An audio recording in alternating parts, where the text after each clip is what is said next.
Who are the sponsors of insecurity in this country? From breaking news to everyday conversations, this is where Nigeria's conversations begin. We track the issues shaping Nigeria and the world today. The world is talking, and we're listening. This is Trends on LJE News.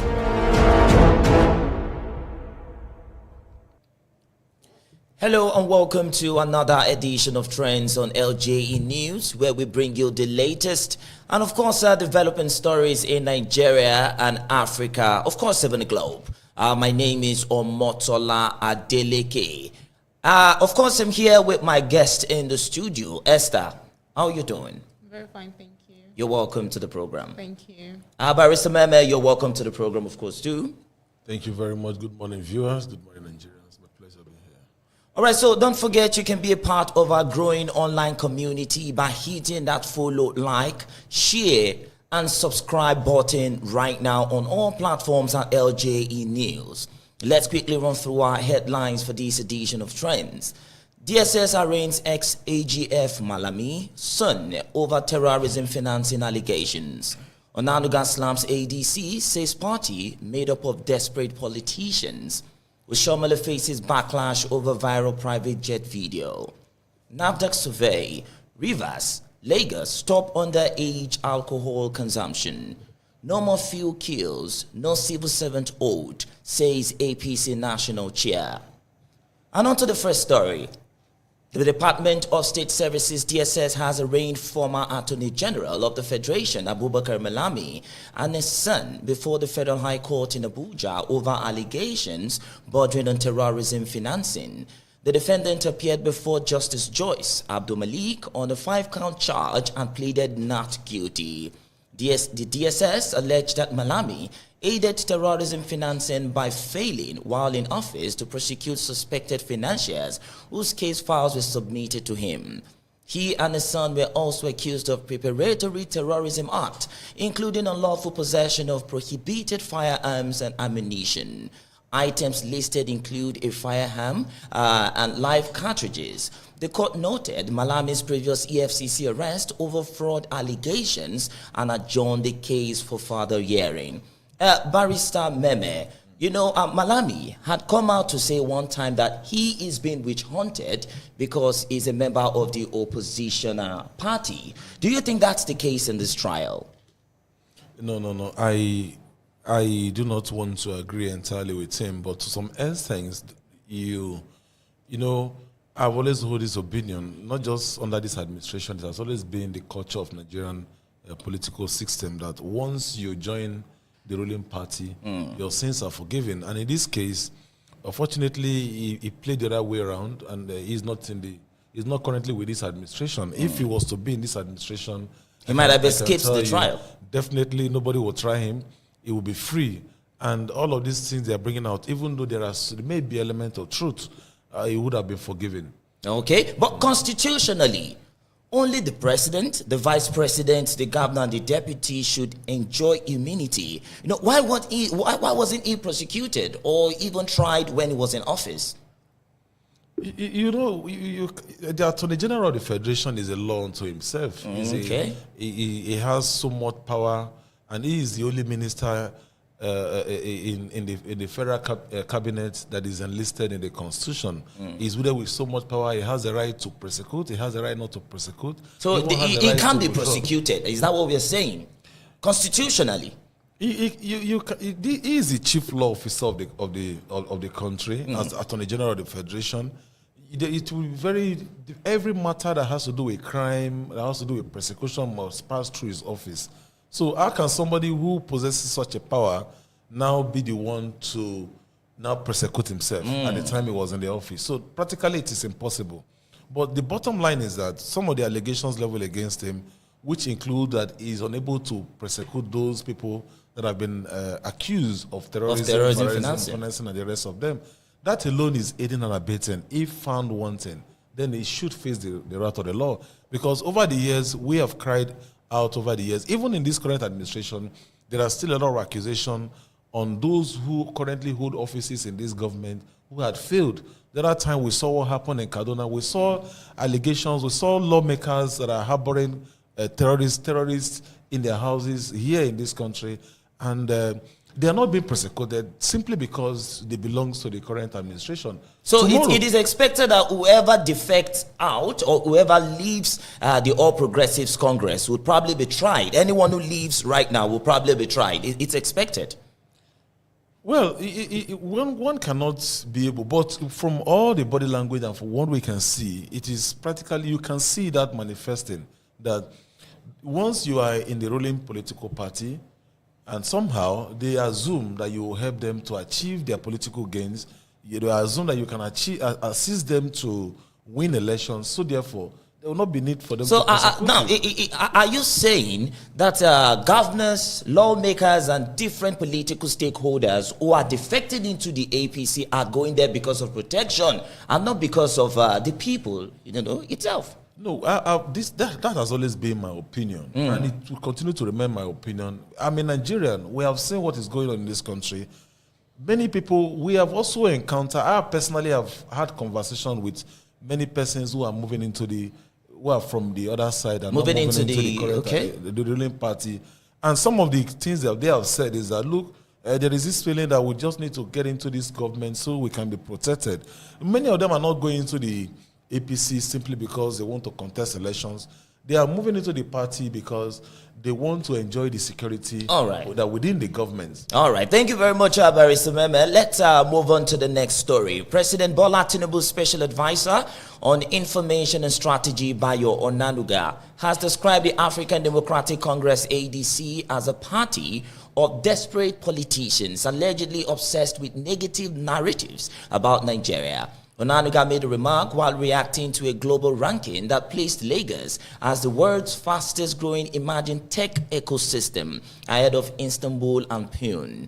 He claimed ADC members were displeased by the recognition recorded under the Tinubu administration. Posting on X, Onanuga said the party thrives on negative statistics and will be unhappy with Nigerians' growing global high-tech profile. Esther, we are in a democratic dispensation. I don't know, is the incumbent government expecting opposition parties to praise them? Why? Because I'm not praising you. Does that actually mean I'm desperate? No. Because what do you even expect them to do? I mean, they're not even in the same party, so they don't expect another party to give all the accolades to them. So they're not getting that. So do you think the opposition parties are being too insensitive by not praising, the government when some good news probably comes up? They're not at all. They're not. Okay. All right. Now, Barrister, do you think they should be praised when they do some of these things or when some of these achievements comes on board, especially from the opposition parties? Because, of course, we see it when some of these things come up on board. We hear some slightly good news, but the opposition parties don't come out to praise this good news. But whenever there's a negative narrative, the opposition parties definitely come out to criticize. Do you think it's actually the job of the opposition party to criticize and not to even praise? Well, the praising, we don't need to praise people. We're not. I do not see opposition to be praise singers for the ruling government. Rather, it is the responsibility of the opposition to assist the ruling government, to point out, to spot out the areas that they are not doing so well, and to ensure that they're able to do what is necessary for the people. I did not see that for someone who is in the opposition, to begin to praise government for doing what they ought to do in the first place. I mean, the budget being expended by this government is not coming from their private pocket. So why should I be praising somebody who has been elected? This is my money you're enjoying. In the first place, when we talk about the issue, the statistics being read out, they're not manifestly, they're not things you can practically say. And I don't even know. I mean, when you look at some of these things, these are paperworks. You listen to some of the gains that they have seen that they have achieved over the years since they came on board, but are they transformed into what we can possibly see by reflecting into the advantage to the lives of Nigerians? The answers are no. Okay, I'm not saying you should sing any praises, but have you seen any positive reform in this present administration? Have you noticed anyone? Positive reforms? Yes. Well, one of the reforms would have been to say that everyone agreed that fuel subsidy payments is going into private pockets. That is an allegation that have been leveled, of course, but the manner in which it was done obviously shows that this government is insensitive from the beginning. So you supported the removal of fuel subsidy? No, personally, removal of fuel subsidy, it has. I'm not in government, but we've heard and we have seen that if fuel subsidy payment is going into private pockets, right? That is an agreed position by almost everyone. The question is, what are the steps? How do you manage the issue of fuel subsidy or removal of fuel subsidy? If you say that fuel subsidies are going into private pockets and you then remove the fuel subsidy, did you investigate the individuals who have been, who have benefited from the fuel subsidy? And again, what are the incentives put in place? And all of these things are now metamorphosed into the suffering that many Nigerians are going through today. So you cannot blame you cannot praise government for removing fuel subsidy when they lack the idea and the policy requirement to implement such. So how about allocations given to states and local governments? Now the allocations have improved exponentially over the years, especially since the administration of the APC. As a matter of fact, the federal government revealed that over 2.5 trillion naira has been given to both states and local governments within March 2024 and August 2025. Do you think that should be praised? The increase, in allocation to state and local government. Do you think that is something that should, be commended? It shouldn't be commended because what you see is you are taking what should naturally benefit the people and putting it in the hands of politicians who in turn cannot account for this money. The question is, can you see the reflection?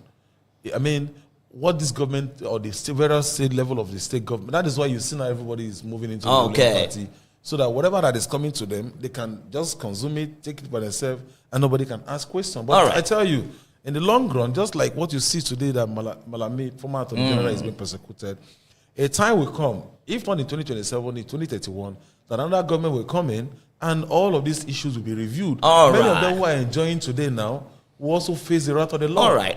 Thank you very much, Barrister Meme. Let's move on to the next story quickly. Former Edo State Governor and Senator representing Edo North, Adams Oshiomhole, has come under intense public criticism following a viral video allegedly showing him giving a foot massage to a woman inside a private jet. The clip, which surfaced on X, triggered widespread reactions, with many Nigerians questioning the senator's conduct amid economic hardship. Activist Omoyele Sowore linked the incident to Oshiomhole's past comment on falling food prices, accusing him of being disconnected from everyday realities. Social commentator VeryDarkMan also criticized the display of luxury by public officials. As for filing this report, Oshiomhole has not confirmed or denied the video's authenticity.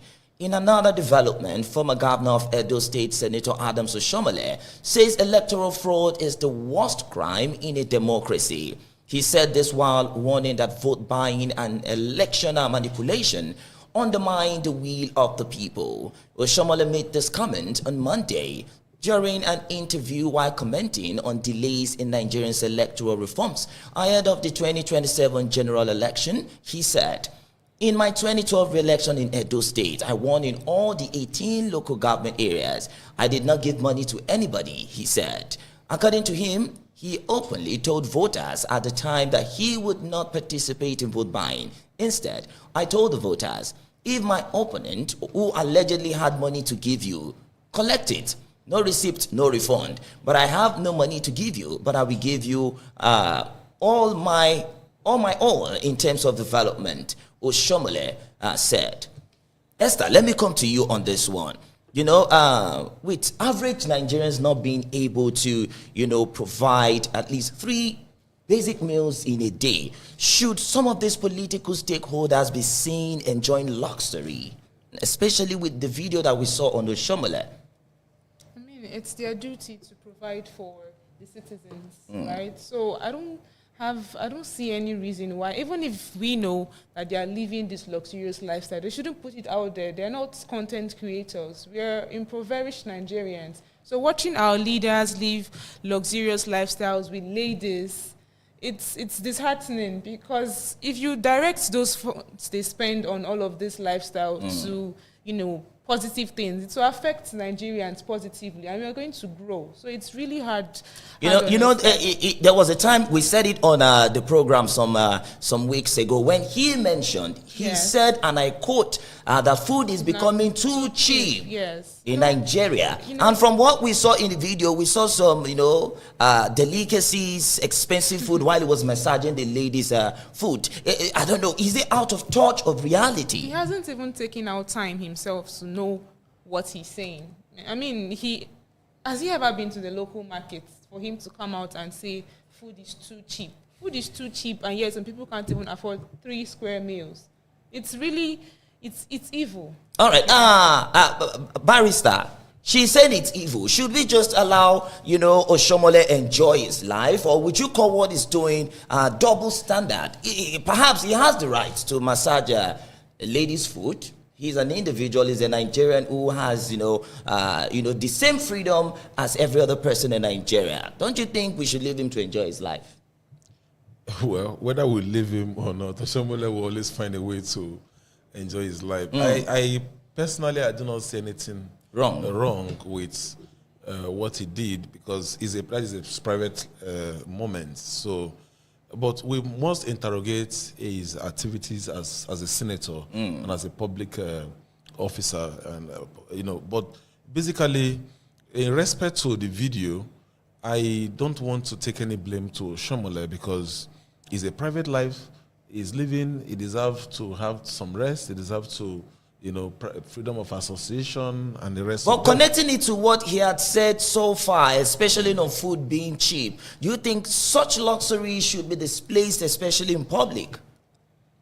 For me, remember I actually was hard on Oshiomhole the other time when I said that Oshiomhole has never said the truth, because if for a senator and someone who has served as a governor for 2 terms, and one time a labor leader in this country, and who fought for the people, allegedly fought for the masses at that time, because many of us were a little bit younger, but we still reflect and remember.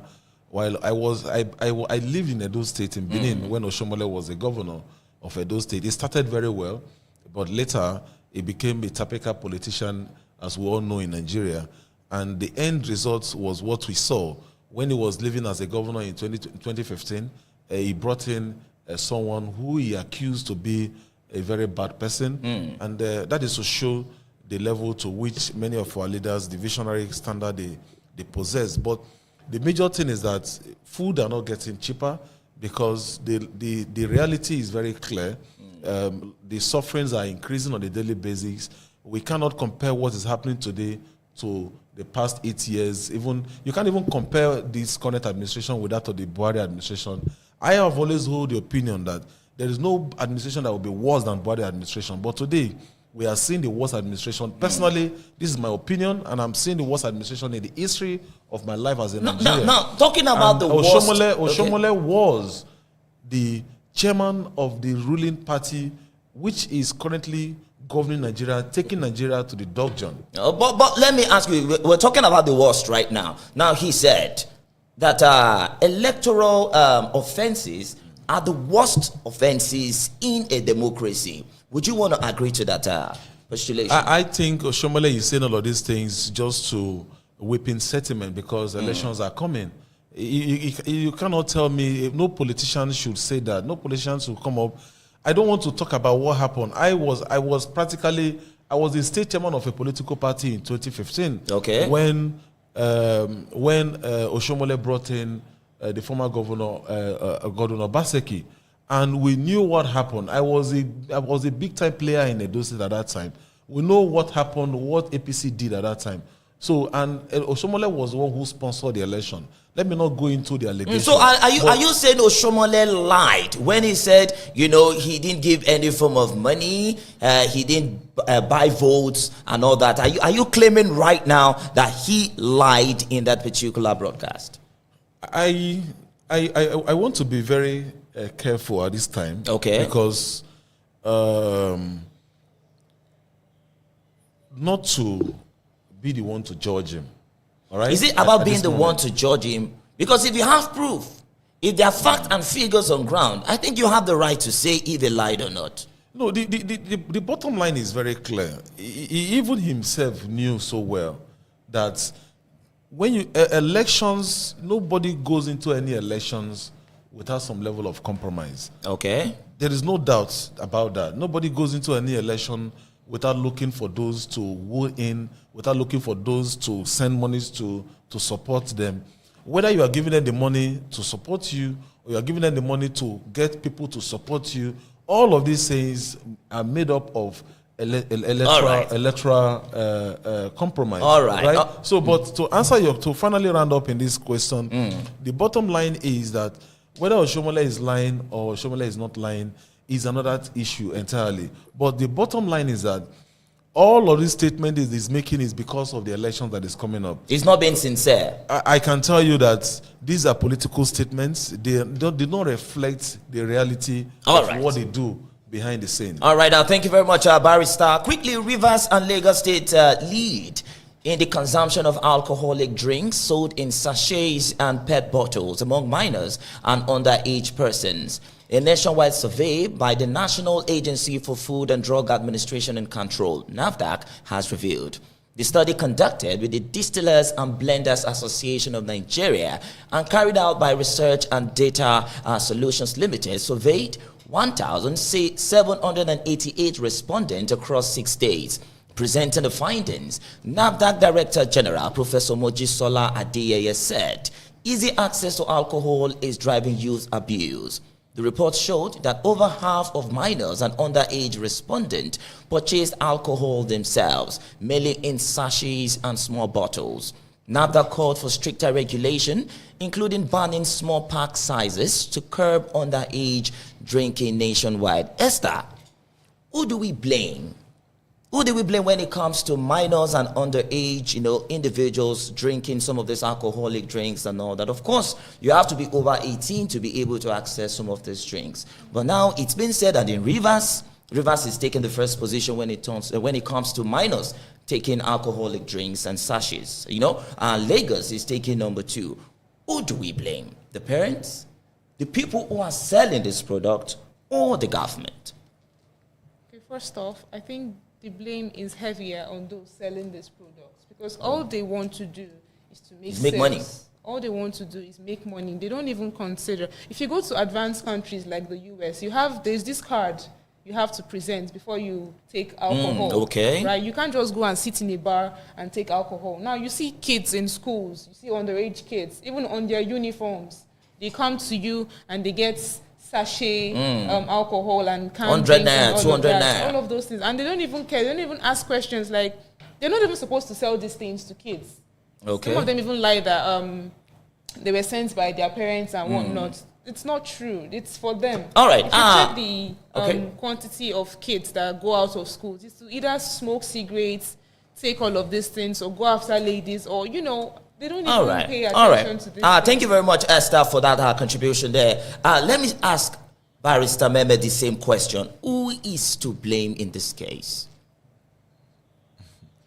Well, I think is you somehow blame the system, you blame the sellers, and the society at large.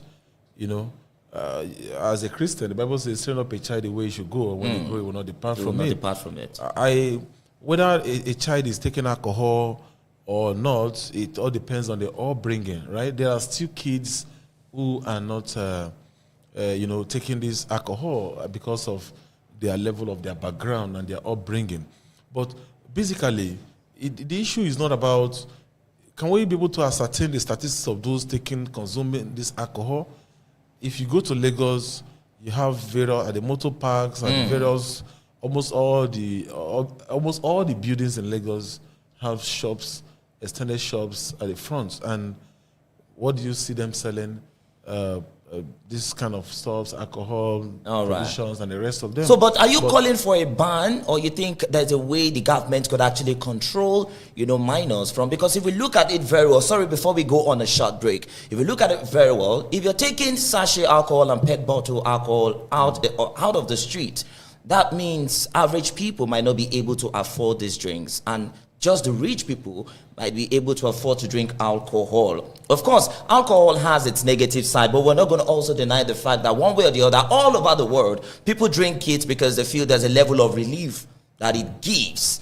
Are we saying we should ban it completely, or find a way to control it so that adult who wants to take it can take it as well? I think basically this sachet alcohol makes it a little bit more easier for almost everyone to purchase, including the minors. But if there is any regulation that should come in, it should be regulation about the packaging. Okay. So probably if it is in the bottle and is a little bit more expensive, it's difficult for young ones to easily acquire. I think that can also reduce the level of consumption. I think I also buy the idea of Esther saying perhaps we could have cards presented, your ID, if you're above 18, then you're allowed. Because, but of course, that's definitely going to be an impossible policy, because we are still struggling with acquiring our NIN and ID card, and we're introducing a card to access alcohol. All right. These are things that even when you introduce that in the Nigerian system, I can tell you an average vendor would just want to sell without necessary screening. Yeah, all right. All right, thank you very much, Barrister Meme, for that opinion of yours. We are taking a short break, and when we return, we will bring you the latest on some other stories. So stay with us and keep sharing this stream. Hit that subscribe button right now. We will be right back.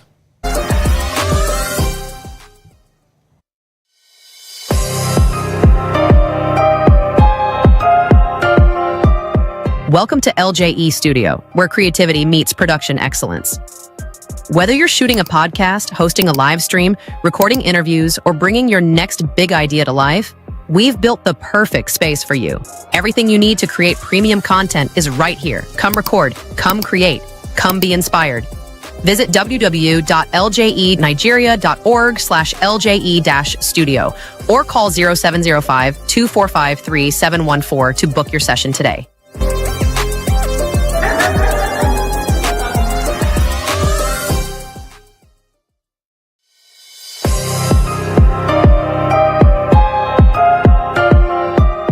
Welcome to LJE Studio, where creativity meets production excellence. Whether you're shooting a podcast, hosting a live stream, recording interviews, or bringing your next big idea to life, we've built the perfect space for you.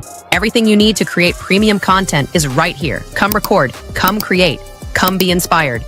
Visit www.ljenigeria.org/LJE-studio or call 0705-245-3714 to book your session today.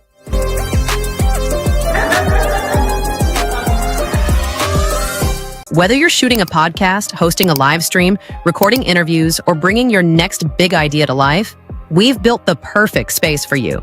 Everything you need to create premium content is right here. Come record, come create, come be inspired.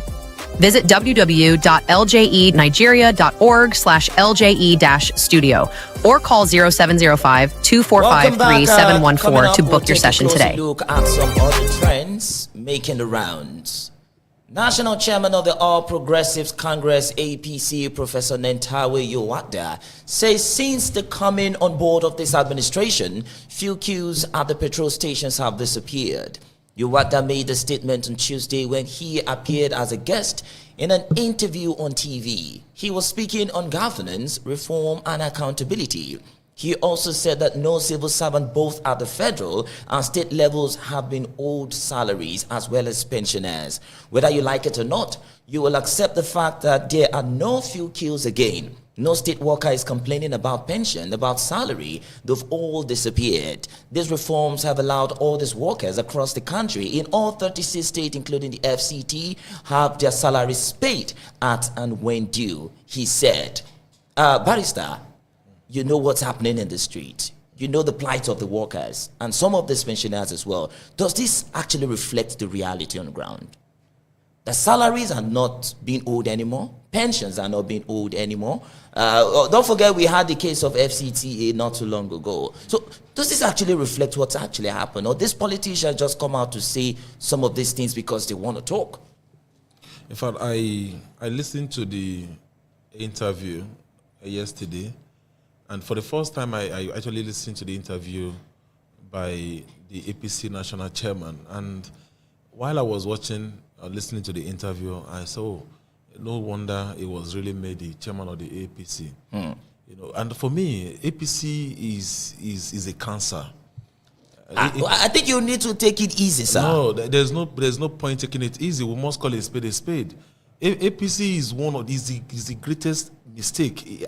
And at the point I reflected. I said, look, APC is more like a curse upon Nigeria.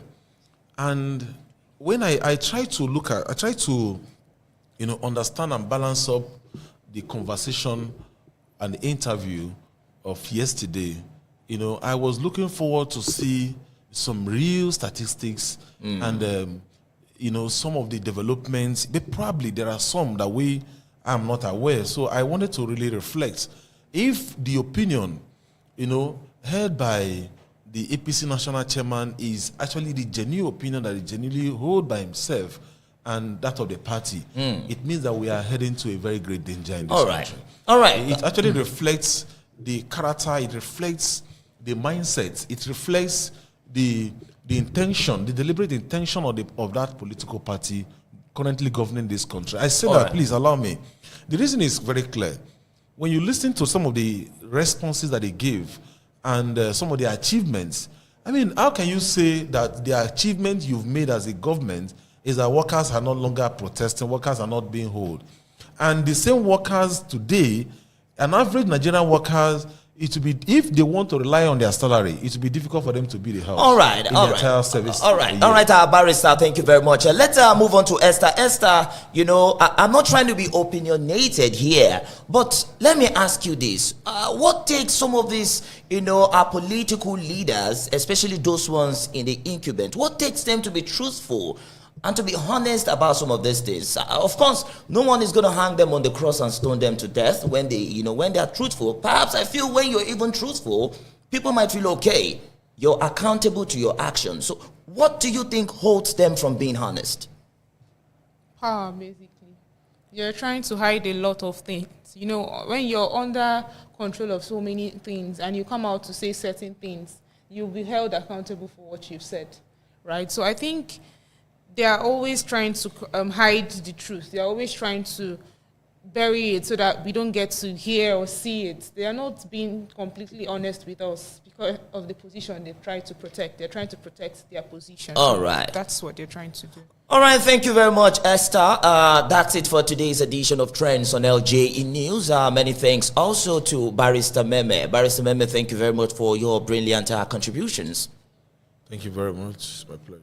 Esther, thank you so much for coming around. Thank you, always. So our viewers and listeners out there, make sure to follow, like, share, and don't forget to also hit the subscribe button at LJE News on all social media platforms to stay in the loop and join the conversation ahead of our next show. My name is Omotola Adeleke. See you next time. Bye for now. In terms of tackling security, there is lack of political will. Beyond the headlines, Who are the sponsors of insecurity in this country? from breaking news to everyday conversations, this is where Nigeria's conversations begin. We track the issues shaping Nigeria and the world today. The world is talking, and we're listening. This is Trends on LJE News.